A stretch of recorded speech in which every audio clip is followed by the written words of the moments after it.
All right, let's go ahead and get started. I'm Darcy Ladwig. I am housing coordinator with Peace Northwest. Welcome everybody to our second in a series of Peace Home information nights for families.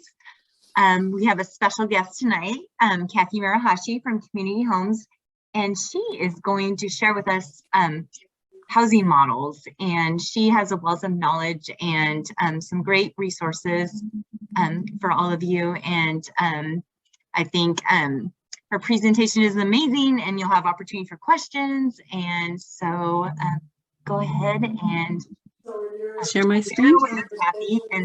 And I'm also going to share in the chat. She shared the documents that she'll be sharing with us. So I will go ahead and reshare those, and we'll get started. That's great. See if I can get this going. And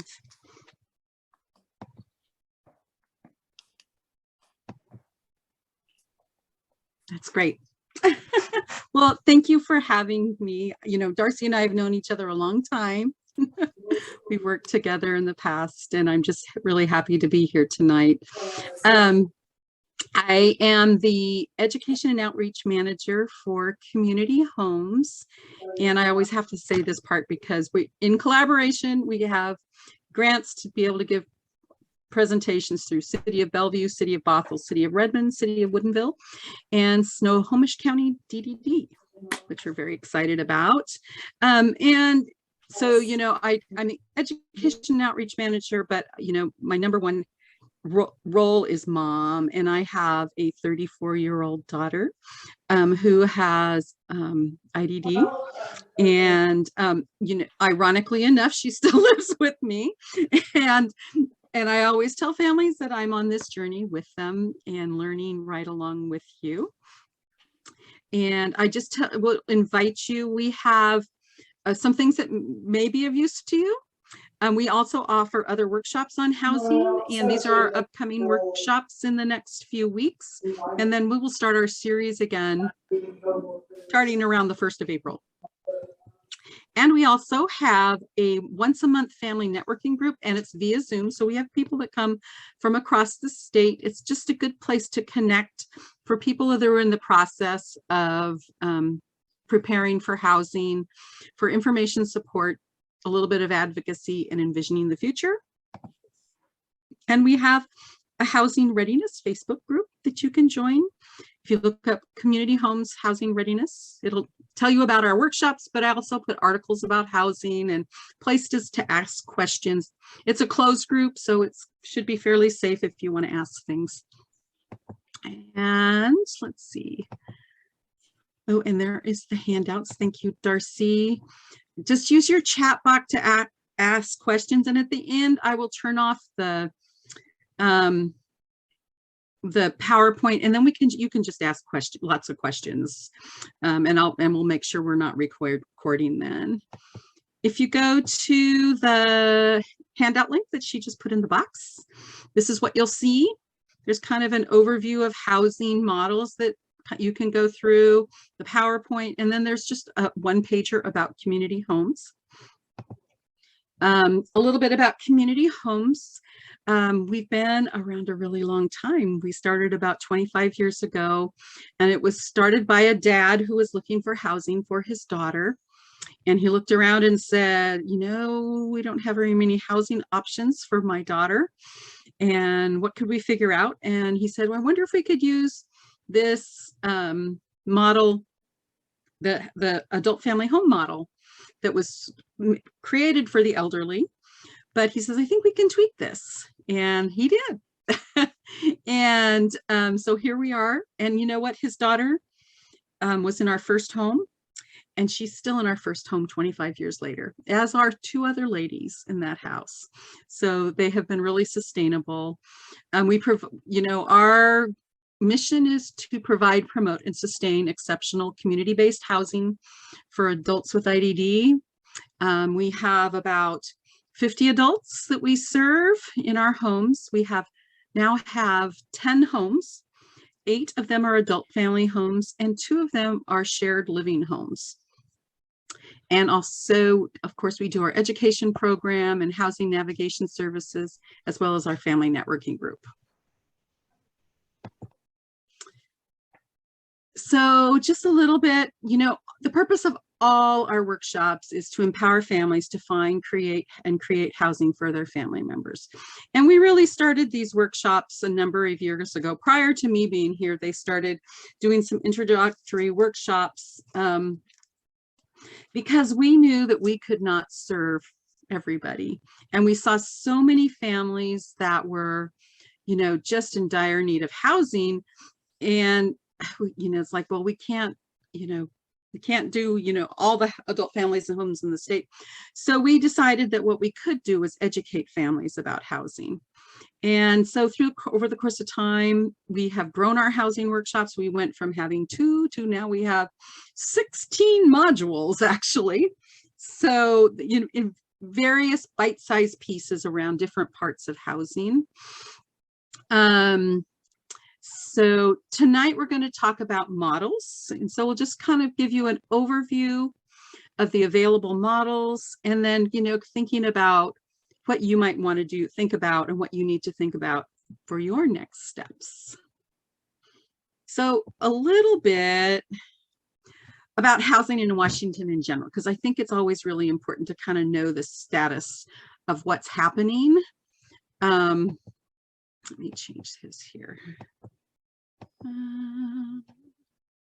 Okay. So, you know, one of the things that you need to know as a family member is there are no guarantees for housing for families. You know, there's a little bit of myth, you know, sometimes people think, well, you know, if you know, when I'm ready, I'm going to call my case manager and say I'm ready for housing, and magically they're going to say, you know, well, you know, just fill out this form and we'll all be all ready for you. And sadly, that's just not the way it works. Housing takes a lot of time and planning, and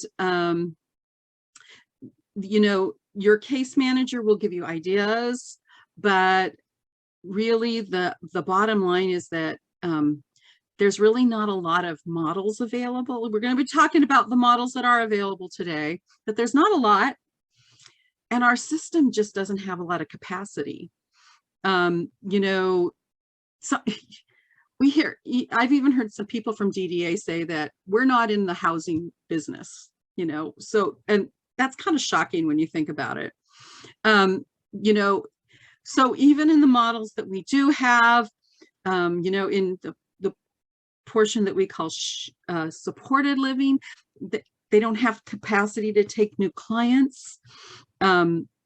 There's not a lot of adult family homes for people with IDD, and the ones that are, they're few and far between. So the sad fact is it's really up to families to find and create housing. Nobody's going to do it for you, you know, and that's a hard reality check for families to know that they're going to be really involved in the process. And that's even if you choose like adult family home, there's still a lot you have to do to figure out where and what is good for your loved one. So a little bit, and a lot depends, your options depend on which developmental disability waiver you're on. So this diagram, and this is in the handouts, just so you know, talks about the various waivers, and waivers are a funny thing. If you don't know what a waiver is, it's, you know, it waives kind of two things. It waives your right for institutional placement to have services in the community. And what it does is it takes a group of people that are Medicaid eligible, and it kind of, you get all the Medicaid services, and then depending on which waiver you're on, you get also a list of other services that are specific to a specific population. So like individual and family services is really kind of directed to individuals with IDD, mostly children living at home. And that's that group of people. And there's a list of services that you're eligible for there. And so, you know, and we see this, a lot of folks with on the IFS, you know, they're on it when they're kids, and as they get to be 21, then they move over, hopefully move over to the Basic Plus, where there's a little more service there. So in the Basic Plus, the majority of folks on the Basic Plus live at home. But your other housing options on that particular waiver are an adult family home or shared living. And shared living is kind of a do-it-yourself. We'll talk more about it later. You should also know that sometimes case managers don't know what that means. That's because, like, look, that's kind of a made-up term. So know that it's not like a service on the waiver, but you can do shared living if you have a Basic Plus. There's the children's waiver there as well that doesn't pertain to housing. And then you got this core waiver. Look how many options you have there. Amazing, right? And we'll talk about, it's wonderful that there's so many options there, but we'll also talk about being able to be on that waiver. And then there's also a community protection waiver that is completely on the core waiver. And that's a pretty small, narrow group of people, mostly that have been involved with the law at some point in time. So, you know, just, you know, begin to think about, you know, asking your case manager, you know, am I on a waiver? And if I'm not, and if I am, which one? And if I'm not, request one. And I think those are really important things to begin to ask. And also, I would say, ask what other services are available on your waiver, because they often don't tell you, and it's really kind of important to know that. Okay, and so the other piece is really, there are two parts to housing. You know, the first part is the one we think of when we think of housing. You know, we think of a house. We think about the bricks and mortar, the place that you're going to live.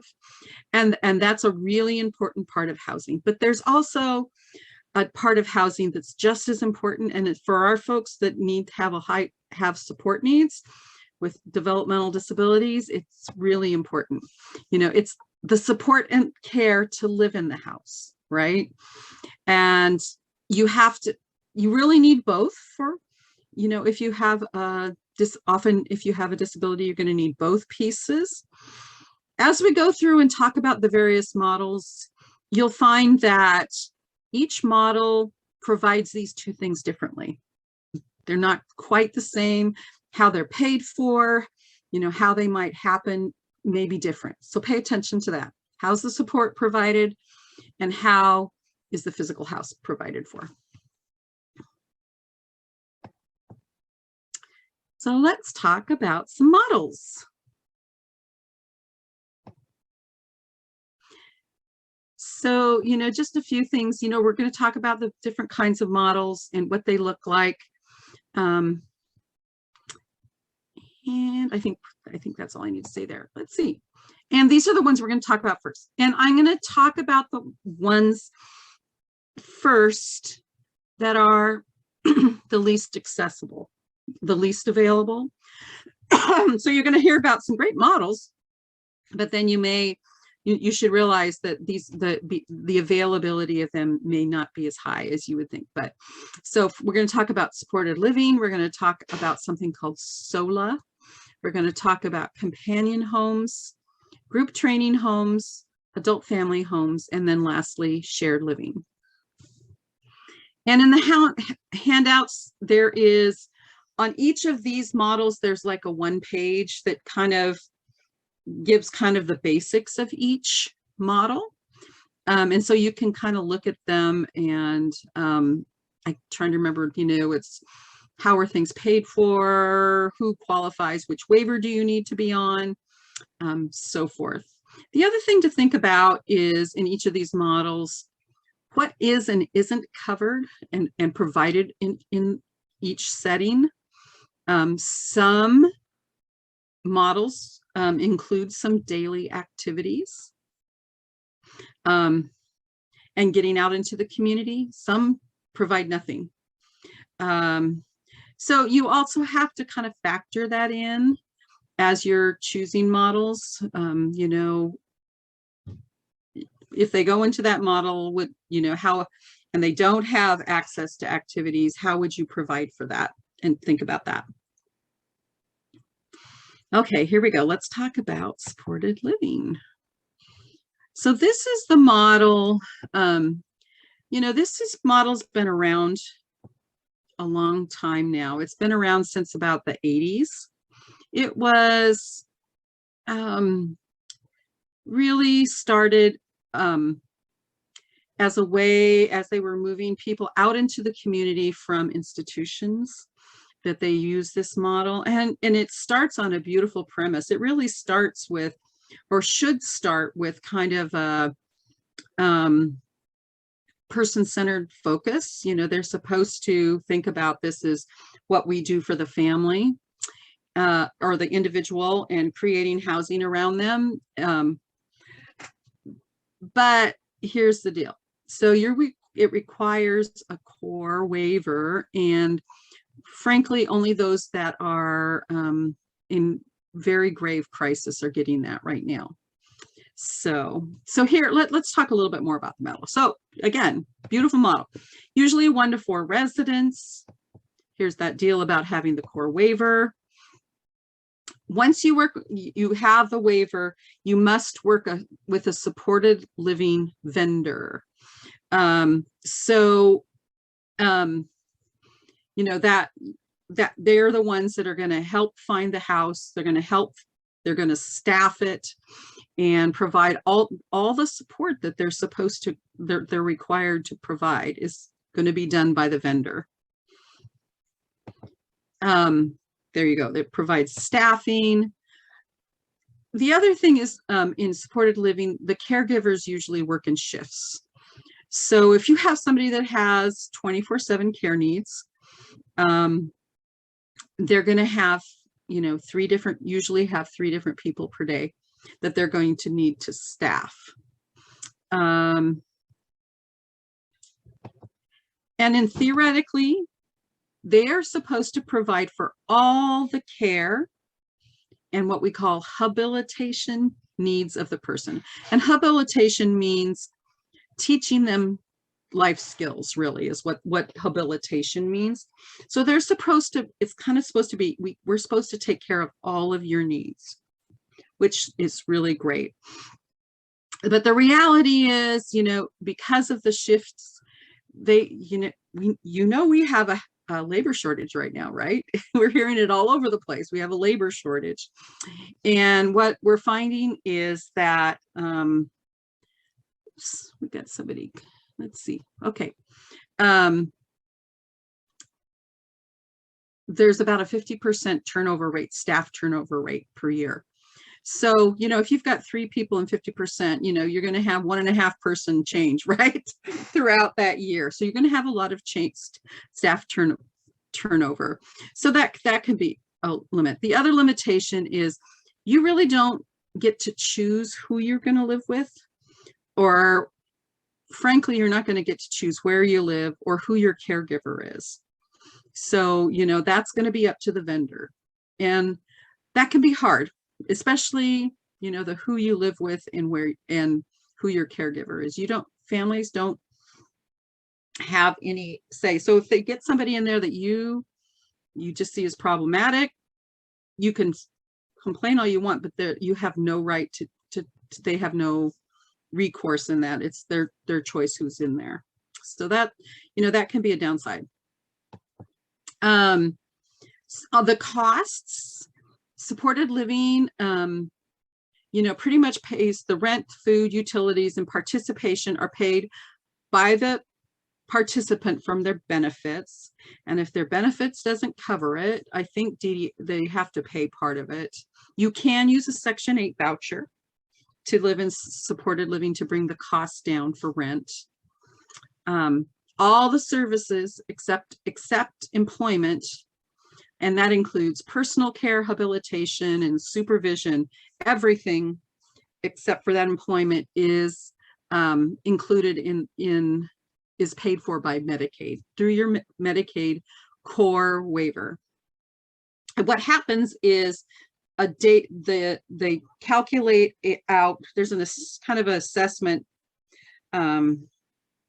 Supported living has different assessment than they have the same personal care assessment, but there's also a different assessment they use that it shows how much habilitation need the person has. And from that assessment, they pay based on the person's need. Medicaid pays a daily rate to the vendor. That's how that all works. So some of the pros. So, you know, with supported living, in the perfect world, all the supports are included. The family does not have to be involved. And, you know, you think about senior parents, right, that are worried about when they're not there, that the agency will always be there, hopefully, to care for the person. And, you know, somebody's responsible besides them. And that's a really important thing. It's highly regulated, which, you know, depending on how you feel about regulation, it's a good thing. You know, you want to make sure that there's quality control. So there's a lot of things, hoops they have to go through. And that is why sometimes the rate goes up, is because of all those regulations. The cons are, you know, again, it requires a core waiver.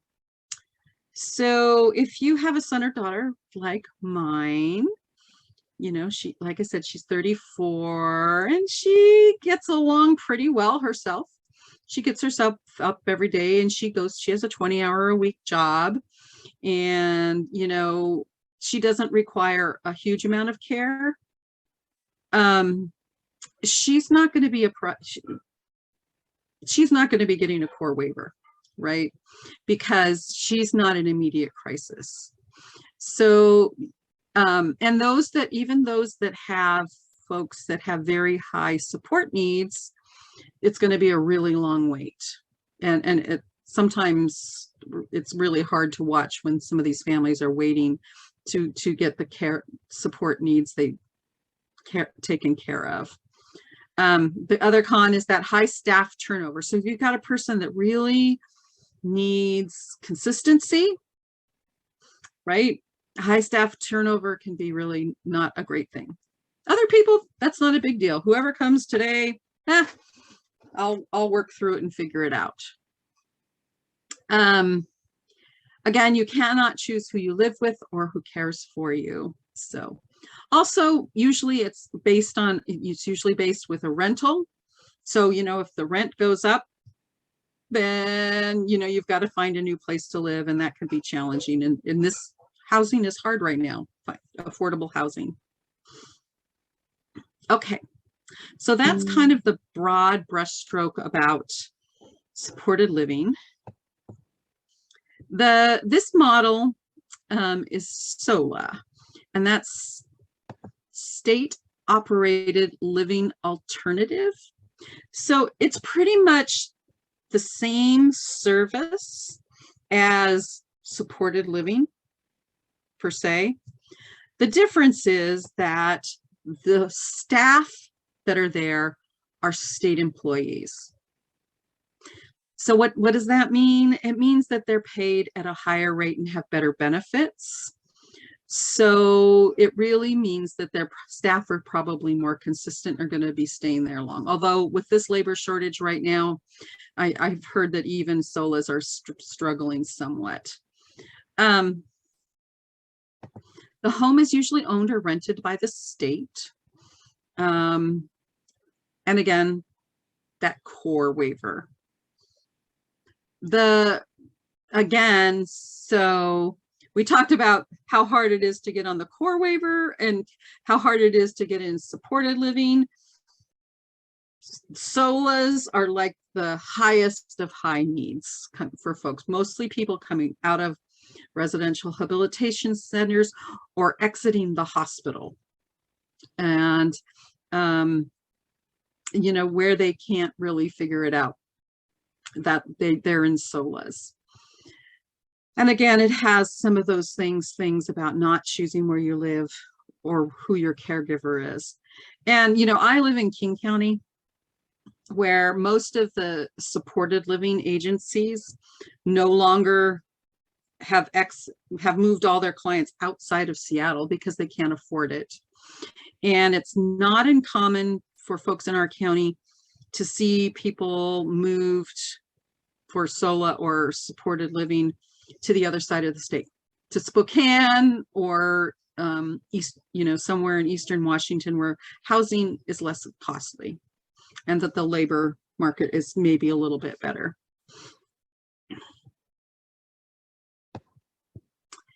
Again, pretty much the same as the other. The pros is all supports are included and the family does not need to be involved.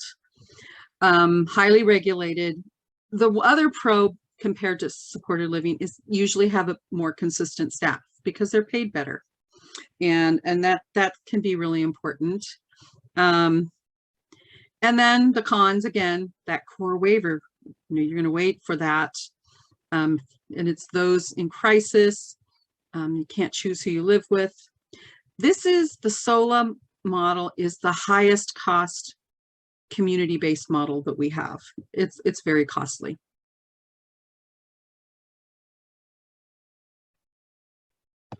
Okay. So let's talk about another model. And I like talking about this model and our friend, I think you will probably all know Darcy Ladwig, not Darcy, Darla Helt. D&D, you're just going to confuse me, Darcy. Both of whom are my dear friends, knows a lot about companion homes. And if you want somebody to talk to about what you do in a companion home, she's done this model with, I believe, her sons. So a companion home is for one individual with IDD who lives with their caregiver. And again, a core waiver is required. The caregiver, the caregiver's family potentially could live with them though. So the caregiver could be, you know, somebody, you know, maybe that has some children or a husband and children. That's perfectly acceptable. It's just that they can only care for one person. And if they could serve more than one, then it's considered an adult family home. And then you go down a whole different path as far as regulation is concerned. So the caregiver provides, you know, for their personal care, their habilitation, and access to the community. Really, they are responsible for everything except their employment as a person. And then in this model, the family is heavily involved. They're usually involved in helping find where they will live, finding the caregiver. So, you know, this is a hands-on model for families. It's not like the others where it's totally hands-off. The other thing about this model is that's cool, especially if you have a core waiver, is, you know, in the supported living world, you know, all those, the people that come into your home to care for you are all hourly workers. You know, they're paid by the hour. In a companion, and between the hourly worker and the person is this vendor, right, that gets paid a large daily rate, and then they pay the workers. In this case, what happens is the care provider is paid a stipend, and there's no agency between, you know, the caregiver. So it's a rather robust stipend. It's a living wage stipend, and that can be a real draw for somebody. And what we find is when these homes are set up, that the caregiver stays much longer. You don't have that caregiver turnover. So it's a really intriguing model. Again, this is kind of the do-it-yourself part if you have a core waiver for families to do. But we've seen a lot of really successful models. And actually, if you're down there in Vancouver area, there's a lot more of companion homes. They kind of started the trend there down in that area. And there's a lot of people that have done it for a long time. So I'm sure Darcy could connect you with people that have done this model and probably know way more about it than I do. But I think it's a really intriguing model, and one, it's not used a lot across the state. But I think it's a really great option. Companion home costs, again, the individual is going to pay for their rent and food and utilities. There is a participation fee that is paid to the care provider from the person's benefits, and that's determined by DSHS, and that's kind of a complicated thing, but it can't exceed their benefits. You can use a Section 8 voucher to find housing. If you can get a Section 8 voucher, you can ask Darcy about that in your area. And then personal care, habilitation, and up to 24, the supervision they need is all paid for by Medicaid core waiver. And the care giver is paid that stipend, so there's no other kind of in-between rate. There's also, because they are living care provider, if you're a parent provider now, you know how you get that, your personal care as a living provider is tax-free. That would be the same for a companion home. The companion home care provider. So if they're getting paid a robust stipend, plus it's tax-free, not just income tax, but FICA, Social Security tax-free, that can be a pretty good deal for an incentive for a care provider. The other thing is that companion homes providers also get respite. So they have a certain amount of respite they give so that they can get a break, because you would worry, if you're the only provider for a person, right, that they would get tired, but that respite is part of the package deal. Some pros and cons. So, the pros is a lot of family involvement is required. You're going to be involved in choosing, where they live and who the care provider is. There's choice. There's most likely going to be a lot less turnover than in supported living. It's really a good model for individuals who really don't want roommates. Not everybody likes roommates or does well with roommates. And, the care provider receives respite. So, and the care provider is paid well. I think that's really important. The cons is, again, you have to have that core waiver. Rats. We need that core waiver. And the other con is for some people, it might be isolating if you're just the care provider and just the person, there's potential for isolation. You'd have to really watch for that. That there's only one care provider. It's also rental dependent, unless the family buys the house or, that kind of a thing. If they're renting, it can change and you have to move. See if there's any other. All righty. Let's see. Are there questions popping up? I'm sorry. Let's see. Oh yeah, you've been asking. This is a good time to stop and ask a question. Yeah, my loved one is in supported living, and the pros are the pros, but the cons are also the cons. Oops, where'd it go? Staff turnover is a big deal because our loved ones need to build trust and relationships. Just imagine people you trust and love not being there one day. Yeah. Darcy, our RHCs are residential habilitation centers, the institutions. Thanks, Darcy. And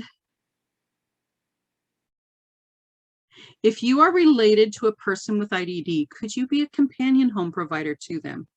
In some cases, yes. I don't think the parent cannot be a companion home provider, but I believe like a sibling, or I wasn't Darla's sister-in-law or daughter-in-law the care provider? It's her niece, I think. Yeah, so there's potential for a family member. Yes. but not a parent, but a sibling possibly. Yeah. Can a parent provide the housing and apartment on the parent's property? So yeah, there are ways that that can happen. So in some cases, you know, you could buy a condo for a companion home and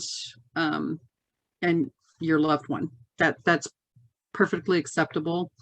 You could do, and I think even for supported living, that's technically possible. I've seen that where person has a core waiver. There are, if you get into the world of Section 8, there are some rules around that. Parents still can own the home, but they can't be the provide the care. So there's just kind of a little thing you got to watch for there. Okay. So let's talk about group training homes. Now, this is probably the most, what do I want to say? The most uncommon model, but it's also kind of the model, you know, when people say group home, this is what they think of, right? This is kind of what, you know, again, came out of people coming out of institutions. I think there's somebody here. Here we go. And, you know, again, it was families creating something. They often started in, frequently there were nonprofit that would build a home, and it would be what we called a group home. And they recently kind of switched the name to group training home. So this is usually serves between 5 and 12 individuals. So they're a little bit bigger in the community. They may be licensed either as an assisted living facility or an adult family home, which is interesting because they also require a core waiver. So most adult family homes, only these group training homes require the core waiver. All other adult family homes don't take people on a core waiver. So that's kind of an audit. It's a little bit of an oddity. And that's because these are a model that was grandfathered in. This is not a model that is available to create again. It's pretty much, you know, the homes that are there are still there. And so it's, if one in, one out, if somebody moves away or passes away, they may have an opening in one of these, but there are no new group training homes being created at this point in time. So it's kind of, again, there's not a huge amount across the state. Okay, those are the ones that are the most, what I say, inaccessible to most families, but you should know about them.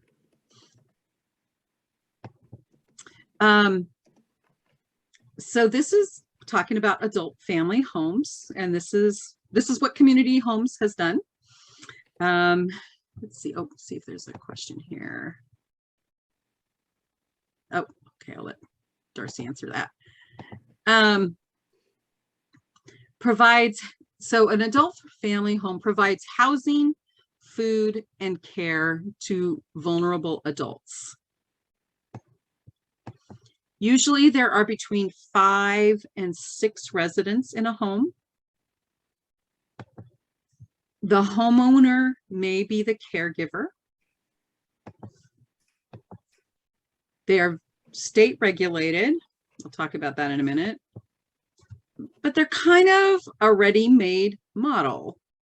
You know, they provide kind of the whole package. You're going to get your care, you're going to get a place to live, and your food, you know, that's all bundled together in one thing. And for people on SSI, the rate is standard. Everybody pays the same. So there's some really nice things about that. Again, our home started in the 90s with this model when there weren't housing options. The thing you got to know is that this model, again, was really created for the elderly.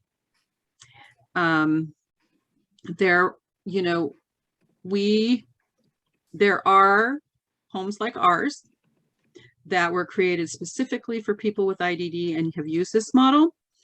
But the bulk of the adult family homes, when your case manager sends you a list, are created for the elderly.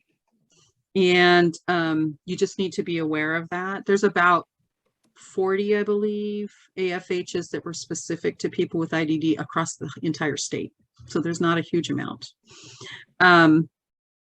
When we started our first homes back in the mid 90s, they weren't highly regulated. They were, we kind of have this little joke that you could keep a manila folder on your desk with all the state regulations for adult family homes at that point in time. Now we have thick binders for each of our residents, and two binders across with all the regulations, like 2 shelves worth of binders for each home. So it's become much more highly regulated. And that's something to consider when you're thinking about it, depending on your individual with disabilities. Something as simple, you can't, if you're an adult family home and you get a headache, right? You can't just say to your care provider, could I have a Tylenol for my headache? You are required to have a prescription script for Tylenol, and it has to be it has to lay out exactly when you can take it and when you can't take it. So it would have to say something like, Tylenol can be taken if there's a headache. They can take this amount for this amount of time, that kind of a thing.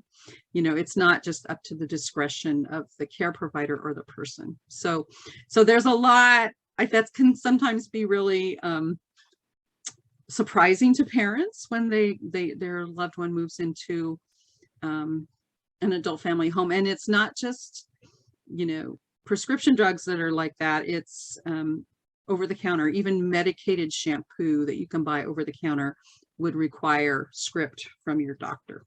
So, that, and, things, each home, whether you can eat in your room or, do these other things, which may be a really good habit to not eat in your room, but you don't have the choice, right, in some of these things.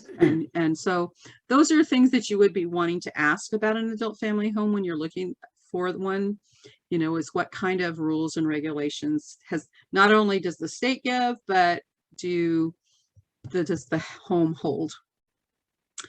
The other thing is that, the majority of adult family homes in the state, again, they're for the elderly, and a large slice of them are for private pay. They don't take Medicaid. And that's a really big deal, and that's how they make their money. Now, sometimes you'll find, care ones where they say on their thing that they take Medicaid, but what they mean is, I will take a private pay client and you can live with me. And when your money runs out, it's okay for you to go on Medicaid and I won't throw you out. It's not, when you walk in the door, they start taking Medicaid. So that's like one of the first questions you'll be asking when you're looking at adult family homes. Do they take Medicaid? Because really the private pay market is subsidized by the private pay market. So, so most of the ones like us that are Medicaid that only take Medicaid are nonprofits, and we raise funds to kind of keep the quality of life high in our homes.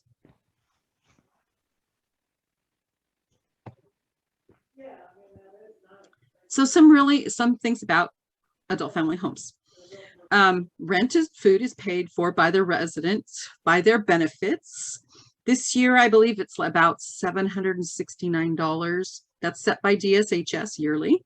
If you're on SSI, it may be more if you're on SSDI. They have some different calculation for that.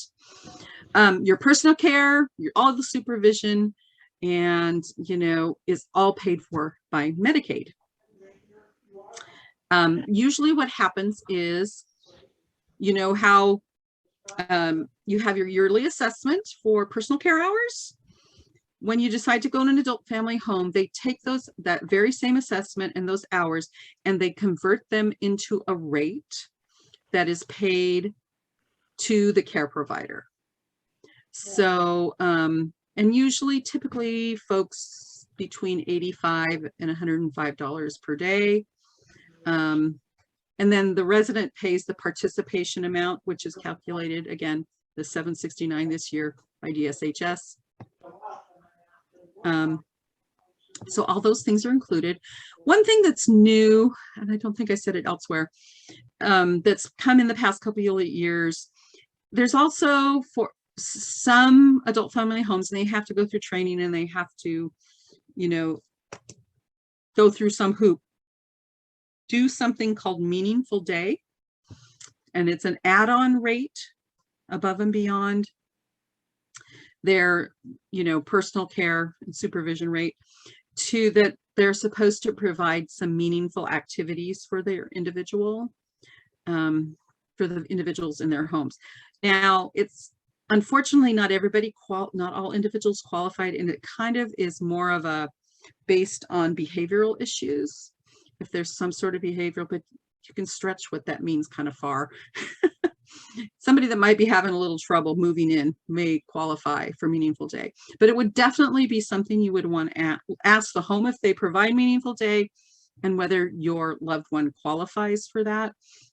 That can really improve your quality of life. One of the challenges for folks moving into adult family home, if you're on the basic plus waiver, when you're at home, when you live at home, you have, a number of respite care hours available to you. And a lot of people use those to, for their loved one to go to camp or to get out into the community. When they move into an adult family home, that kind of silo of money, that pot of money goes away. So, and, some people have used, their personal care hours also to get in the community. Now that's directed into the home, and there's no, AFHs are not required to get their individuals out into the communities. Good ones do it anyway, but, it's really just about the care. So that's something, that's why that Meaningful Day can be really important in trying to figure out other things and think about how you do that. Okay. Some pros and cons. The really nice thing about an AFH is how much it's going to cost. Predictable costs, established it's an established model. DSH regulations and oversight are there. The family can be involved as much or as little as they prefer. This is DDA's go-to model for housing. If you call your case manager and say, hey, I want to move in, my son or daughter to move out, they're going to send you a list of adult family homes. Do we have some questions here?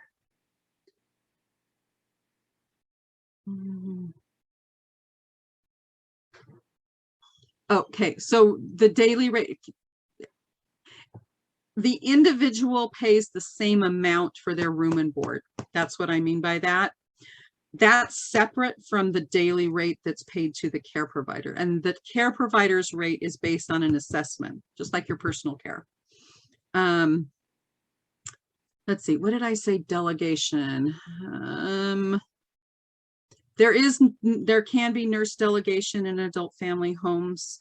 There are some adult family homes that have nursing care and can have nursing care. That there are not a lot of them. But that's possible. This is Darcy, and I think it was when you were mentioning that the regulations in adult family homes, and that like for a Tylenol, they would have to have like a doctor's order saying this is when you could have that. So that's not necessarily, is that nurse delegated, or is that kind of, yeah. Okay. But that's true across the board, no matter which home, they have to have that. Okay, The $769 is the room and board portion that's paid to either the care provider if it's just a a one-man shop, or like in our case, we own the home and the care provider is separate. So the $769 goes to community homes to pay for a room, and then we pay for their groceries. But the rate that goes to the care provider comes from the assessment. So they're two separate things: room and board, and then the daily rate that's based on that care assessment. I hope that helps. Yeah. I think I don't want to say for absolute certain, but I'm pretty sure there's some nurse delegations involved with the meds and supplements. Yeah. Let's see. Okay, so the cons, again, here there are very few homes that serve people with IDD. Most serve the elderly. And this is something, if you're looking at this model and you're looking at a home, you want to ask how old all the people are in the home and whether they have IDD or not, because some people mix the home. There may be people with IDD, there may be elderly folks, whether they have, do they have mixed gender or not. Those are all questions that you're going to be wanting to ask when you're looking at a home. And in our homes, our goal is always to be sure that the home is compatible. Both all the roommates need to be compatible, as well as compatibility with the care provider. That's like our highest value, that's our homes are compatible. That's not always true with all the other homes, but it can be your goal that the home is compatible. So you really want to ask. I mean, I saw a situation recently that, where there was a young woman who was in her 30s. She had some medical things that were a little bit higher need, but she was also quite capable as well. And her mom had a really hard time finding an adult family home. So they did one where they were going to try it. And there was one other woman with IDD in the home, and that was good. But the other three residents in the home, were three neurotypical males over the age of 60. And that Darcy's face says it all. And so it that lasted about a week, right? She said that that just was not a good compatible. So you really want to ask those who else is there and how old are they? What experience do you have with people with IDD? And what's your philosophy? Do you want people who are elderly, often, they're at their life, they want to put their feet up and might like to be catered to a little bit. Where if you're in your 20s, you may really want to be encouraging independence and doing things for themselves. It's a really different philosophy, right? And different stage of life. So you need to ask a lot of questions around that. Let's see. If the client receives EBT card, how is that impacted? So in an adult family home, you can't use SNAP cards. That $769 is for your portion of the rent and for food. And so it's all supposed to be covered. With the cost of living going up so much, it's not a huge amount, right? So yeah.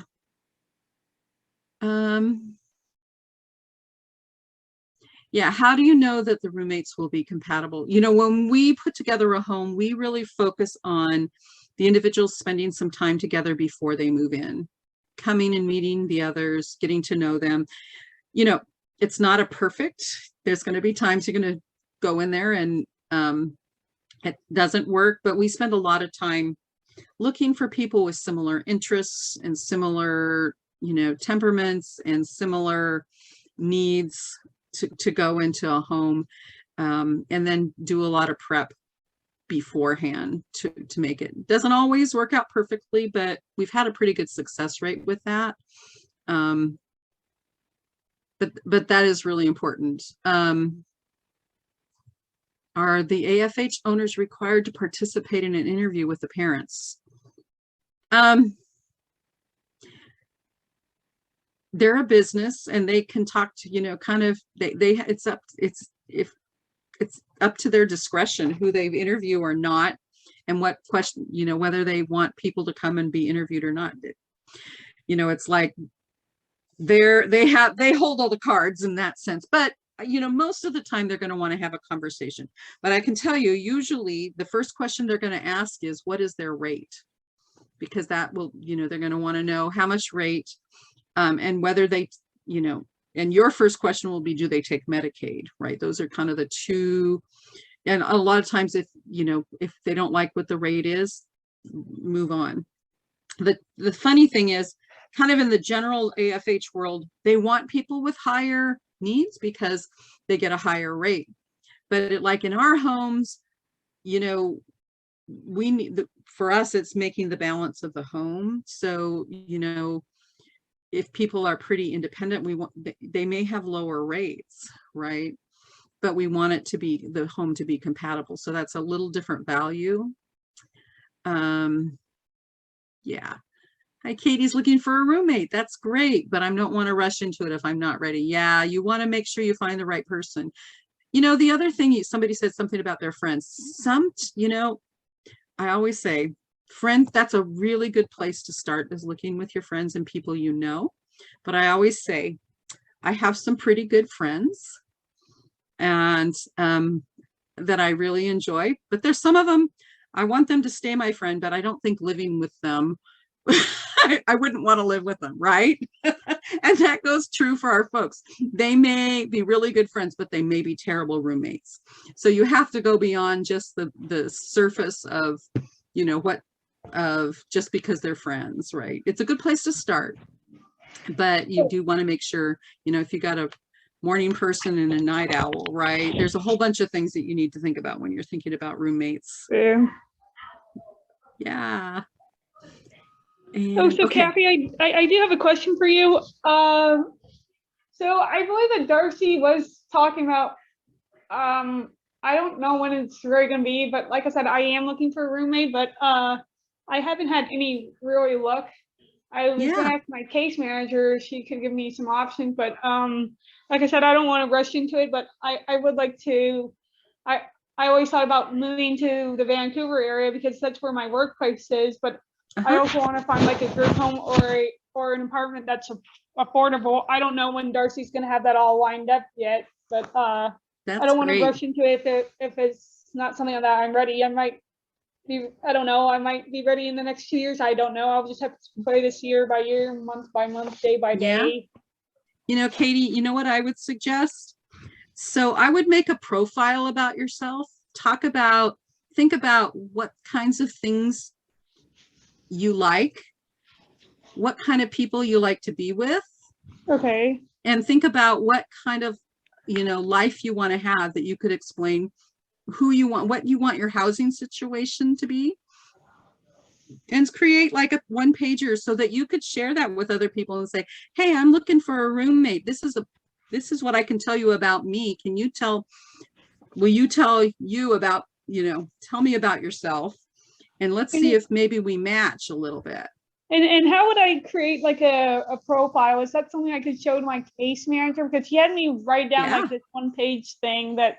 You know, you can look, if you do a lot on the computer, you could go online and you could look up one-page profile, and there's a whole bunch of examples online, really nice examples. It's a good place to start. And that's also good, you know, if you're looking for a care provider to share with a care provider, right? You can use that one-page profile to share, this is who I am, and this is kind of care provider I'm looking for. And it's also a great way to share with a new care provider about what your needs are too. So all those things. We're actually looking to a group home for me, and I haven't always made good choices in my life, but I think that if there were like adult supervision, that would be fine. Yeah. Yeah, like I said, I was talking to a coworker of mine, and she said that I think that her son has a disability, and that he was in one of their group homes, and he said that he liked it. I've never been in a group home, so I would be willing to give it a try if I wasn't ready for the roommate thing. But I don't really want to stay at my parents' house when I'm old. And eventually, I want to move out. Yeah. So Anne's asking about places like Yakima Valley School. Is that something you have knowledge about?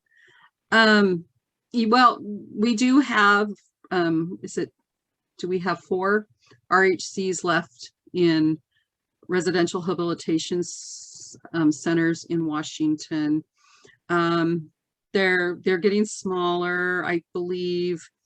Probably we're going to go down to 3 here pretty soon. Yakima School is particularly for people with medical needs, high medical. They do some respite there for folks with high needs. It's kind of an all-in-one model. It's a very costly model. And, probably Darcy could tell you a little bit more about that too. So, yeah, 24-hour-a-day care. Yeah. And, and you might, supported living should be able to do that kind of care. There are some adult family homes that provide high level of care. There are not a lot of them, but, you could look for that. And again, Yakima does, I have some friends that have used Yakima for respite for their highly medically fragile folks, when they really need a rest too. So that might be an option, is, to check it out, at least a way to check it out. So, sure.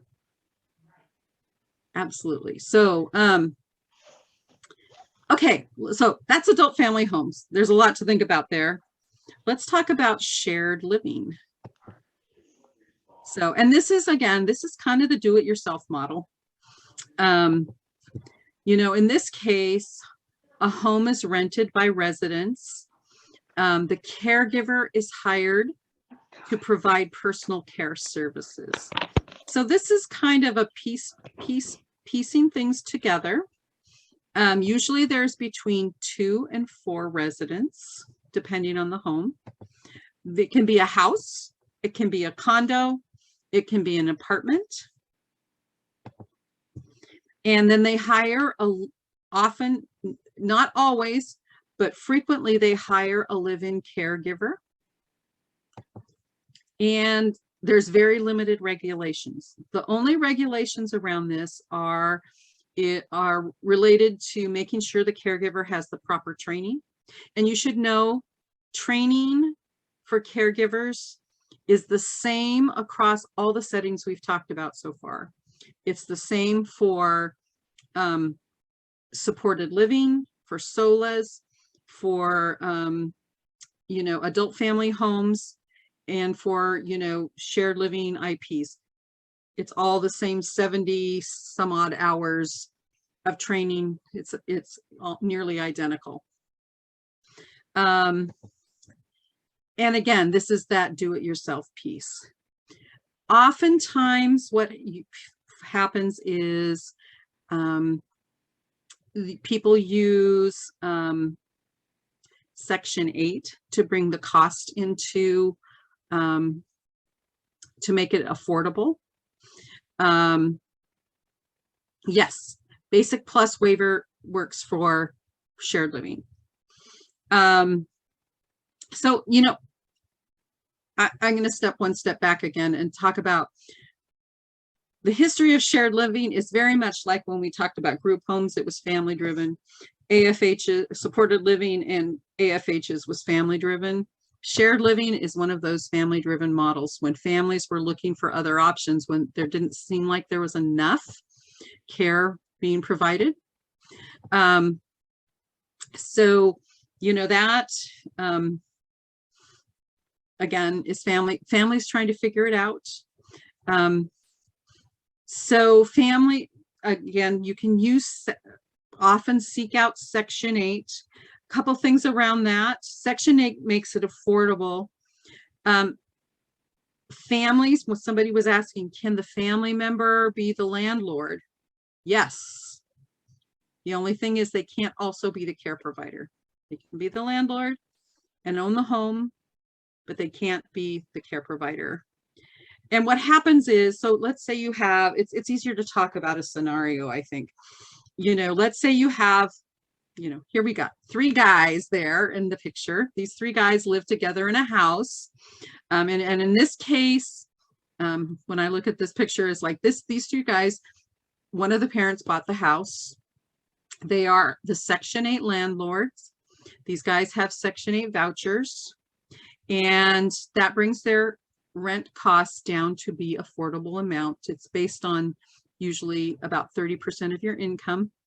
And then they have a live-in care provider that lives with them. And so each of those guys has personal care hours.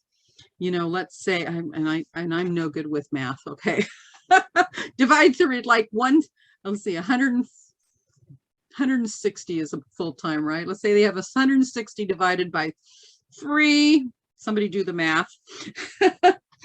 So each of them brings that number of hours, right, to the table to pay the care provider. So they have the care provider that's paid through their personal care hours. And, we have found that this model can be tweaked for a lot of different scenarios. You don't have to have a live-in care provider. I'm familiar with one case where, a young woman who lives in an apartment and she has a 2nd bedroom, and it's subsidized housing actually. And, she uses it that way. So she doesn't use the Section 8, but it's subsidized. But other people just have somebody that comes in, maybe they're really quite capable and they have somebody that comes in once or twice a week just to check in, depending on how many hours they have. And so it doesn't have to be a lot of people. We also, we have 2 2 shared living homes that we own and we're the landlord for now. In one of our home, we have 3 ladies who have higher support needs, and we have 2 live-in care providers in that home.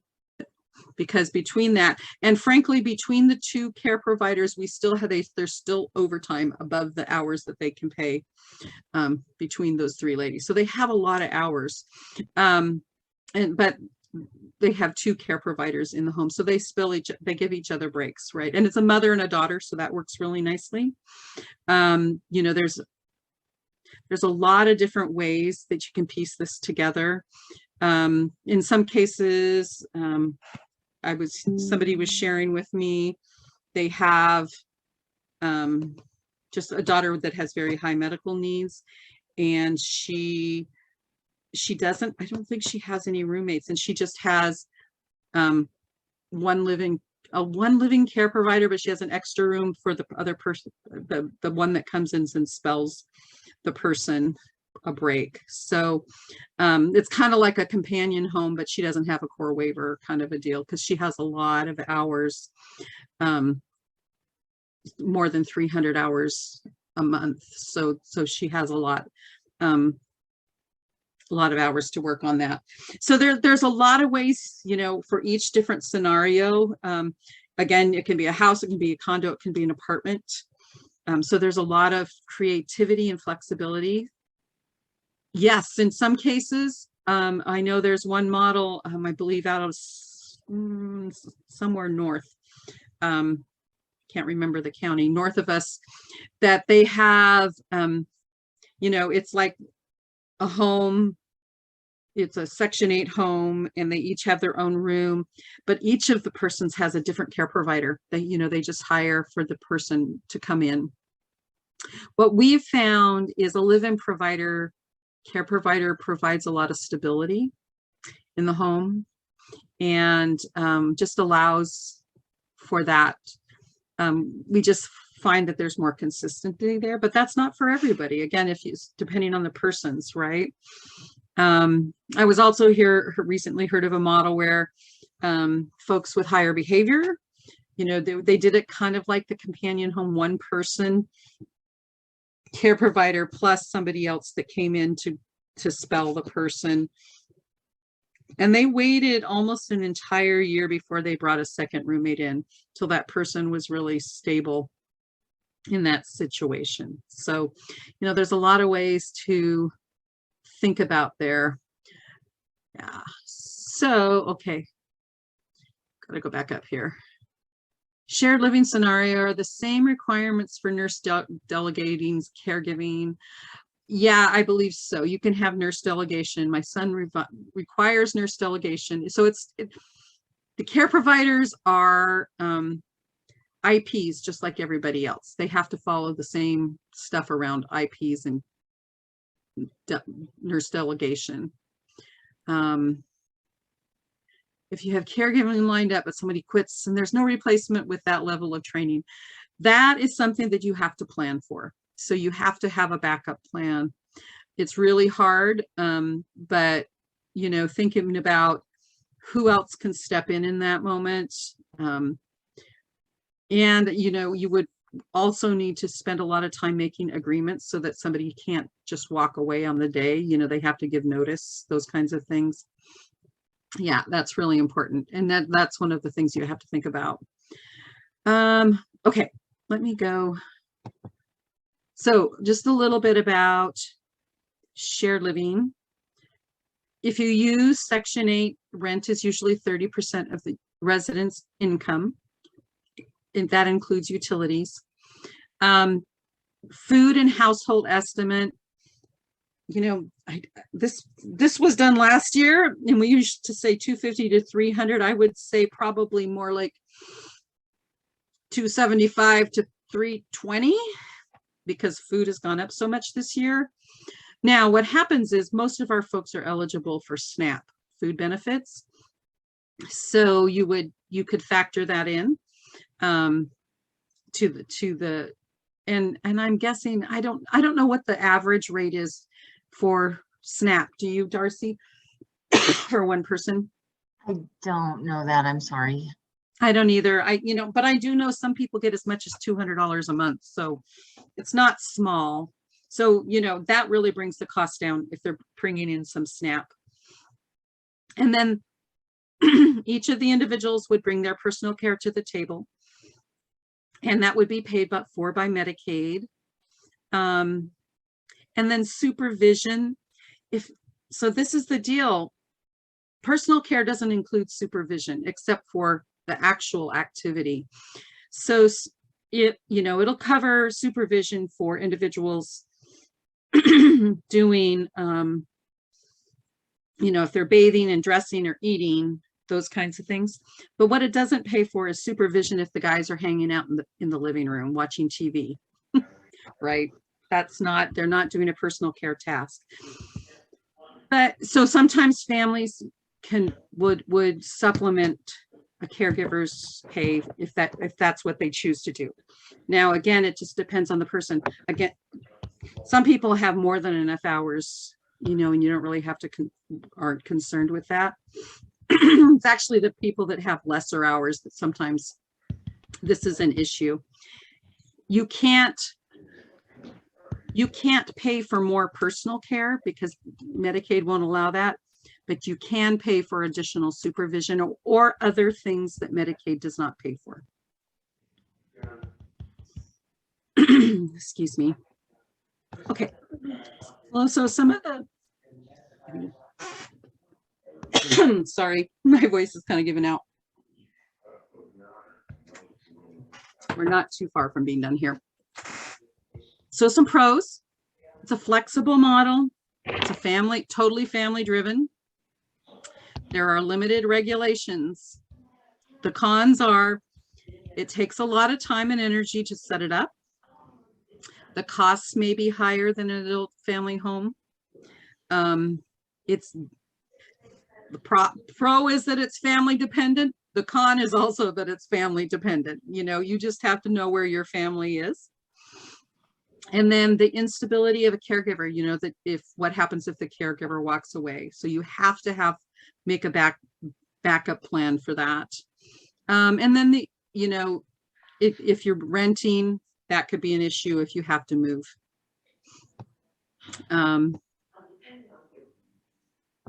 Alrighty, and I know you guys will have lots of questions, but just a few things to think about. There's a chart in there that kind of lets you look at the different models back to back in there, and things to think about that you can look at. That's in the handouts. And lastly, when you're thinking about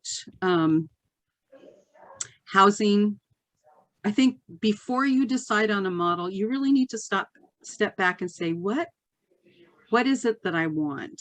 And what do I envision for my loved one? And just as importantly, what do they want? And also, you know, what are your values? The things that you care about that are important to you.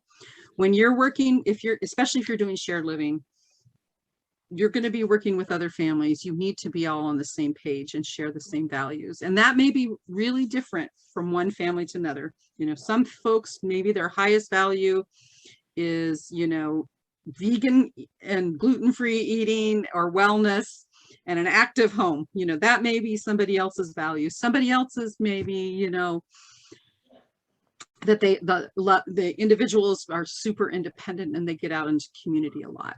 So, you know, but you need to really think about that no matter what model you're going into, because, and no, you know, think about what do you want the day they move out of your home, the day after they move out of your home. What do you want their day to look like on an everyday basis? Really important to think about.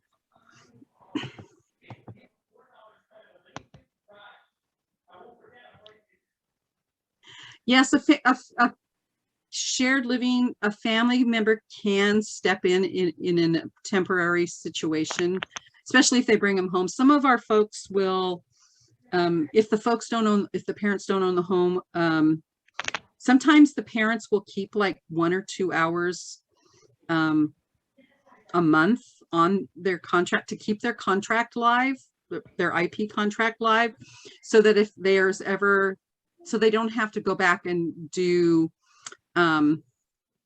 restart the contract process if something happens. So they could just turn around and call the, what do you call it? Call their case manager and say, hey, I need to pick up the hours again. You know, the caregiver left and they're coming home. So, yeah. So an emergency, yes. Well, you'd have to be careful. In an emergency, they could do care. They could opt not to get paid for it if they own the home, but you could always bring them to your home for a short time in the meantime. Yeah, shared living is kind of the option around basic plus waiver. Yeah, there's just not a lot of options, unfortunately. I wish we had more. Okay, let's see. Where did I go? And just, you know, just some other things for you to think about. You know, look at each of those models and think, you know, is this a good fit for my loved one? You know, what things are important to you? Is regulation important or not important? You know, will they have the support they need? You know, you've got to weigh how much time and energy do you have putting things together? What's my timeline? You know, how, you know, if you want supported living and you need it now, but your person's not in crisis, you're going to be waiting a while, right? So, you know, you've got to, you know, waiting for that core waiver for some people is going to be a really long time. And just know that everybody's needs are going to be different and every household will be different. Yeah. Okay. Then we can ask a lot of questions. So, you know, think about and have a conversation with your family. What is your vision? Think about that. What are your values? What's important to you? You know, compare the housing models, you know, the pros and cons of each thing, you know, and then think about and discuss. You know, this is a family discussion. You know, think about not only with your person with a loved one and you know, you might want to include siblings in that conversation too, and anybody else that's involved. So yeah, okay. And then there's my contact information if you want to send me a note if you have questions or concerns. I'm happy to take emails. And with that, I'm going to stop